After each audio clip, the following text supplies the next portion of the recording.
നമ്മുടെ കൊച്ചിയിൽ നൈട്രോസ്പാം ഗുളികകളുടെ വിൽപ്പന വ്യാപകമാണെന്ന് വിവരം വരുന്നുണ്ട്. ഇതിന്റെ മുഖ്യകണ്ണിയായ പടയപ്പ ഫൈസലിനെ എക്സൈസ് പിടികൂടി.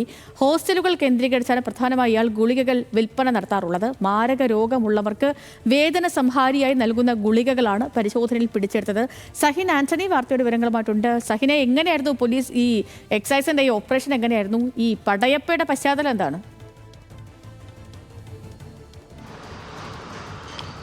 ഈ സേതു മാരക രോഗികൾക്ക് നൽകുന്ന ഗുളിക, നൈട്രോസ്പാം അടക്കമുള്ള ഗുളികകൾ, ഒപ്പം തന്നെ മെത്താഫെറ്റമിൻ അടക്കമുള്ള മറ്റു മരുന്നുകൾ, ഇതൊക്കെയായിരുന്നു ഇയാളുടെ ഒരു വിൽപ്പന രീതി എന്ന് പറയുന്നത്. ഇതിന് പടയപ്പ എന്ന് പറയുന്നത് സാധാരണ ഈ ഗുളികകളൊക്കെ കഴിച്ചു കഴിഞ്ഞാൽ, ഇത് സോഡയിലോ അല്ലെങ്കിൽ മറ്റെന്തെങ്കിലും വെള്ളത്തിലോ ചേർത്ത് കഴിച്ചു കഴിഞ്ഞാൽ പിന്നീട് നടക്കുന്ന ഒരു 12 മണിക്കൂറത്തേക്ക് എന്താണ് നടക്കുന്നതെന്ന് ആ കഴിച്ചവന് പോലും ഓർമ്മയുണ്ടാകില്ല എന്നുള്ളതാണ്. അക്രമകാരിയായിരിക്കും ആൾ, വലിയ പ്രശ്നങ്ങളുണ്ടാകും.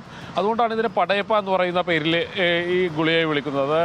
സാധാരണ മാരക രോഗമുള്ള ആളുകൾക്ക് വേദന സംഹാരിയായും അവർക്ക് ഉറക്കം വരുന്നതിന് വേണ്ടിയും അവർക്ക് വേദന ഇല്ലാതെ ആകുന്നതിനൊക്കെ വേണ്ടി കൊടുക്കുന്ന ഒരു ഗുളികയാണ് ഇത്. പകരം ലഹരി മരുന്നായി ഉപയോഗിക്കുന്ന ആളുകളുണ്ട്. അങ്ങനെ ലഹരി മരുന്നായി ഉപയോഗിച്ച് കഴിയാൻ നേരത്തെ എന്തായിരിക്കും നടക്കുന്നത്, എന്താണ് ചെയ്യുന്നത് എന്നൊന്നും അവർക്ക് ഓർമ്മയുണ്ടാവില്ല. ഇപ്പോൾ ഈ പിടിയിലായിരിക്കുന്ന പടയപ്പ ഫൈസൽ എന്ന് പറയുന്നത് ഇതിലെ മുഖ്യ കണ്ണിയാണ്. അയാൾ ഈ ഗുളിക വിൽക്കുന്നതുകൊണ്ട് തന്നെയാണ് ഇയാൾ പടയപ്പ എന്നുള്ള പേര് തന്നെ ഇയാൾക്ക് വന്നിരിക്കുന്നത്. ഇയാൾ ആ പേരിലാണ് അറിയപ്പെടുന്നത്. ഇയാൾ ഇപ്പോഴും വ്യാപകമായി ഈ ഗുളികകൾ വിൽക്കുന്നത്. ഇത് ഹോസ്റ്റലുകൾ കേന്ദ്രീകരിച്ചുകൊണ്ടാണ് കൊടുക്കുന്നത്. ചെറിയ കുട്ടികൾക്കാണ് ഈ ലഹരി മരുന്ന് മുഴുവൻ കൊടുത്തുകൊണ്ടിരിക്കുന്നത്, വിദ്യാർത്ഥികൾക്കാണ്. അതുകൊണ്ട് തന്നെ ഈ വിദ്യാർത്ഥികളൊക്കെ ഈ ലഹരി മരുന്ന് 1-2 തവണ കഴിച്ചു കഴിഞ്ഞാൽ പിന്നീട് ഇതിന് അടിമയായി മാറുന്നു എന്നുള്ളതാണ്. അങ്ങനെ അടിമയായി മാറിക്കഴിഞ്ഞാൽ വലിയ സമൂഹത്തിന് വിപത്തായി കുട്ടികൾ മാറുമെന്നുള്ളതാണ്. എന്തായാലും ഇയാളെ പിടികൂടിയിട്ടുണ്ട് എക്സൈസ്.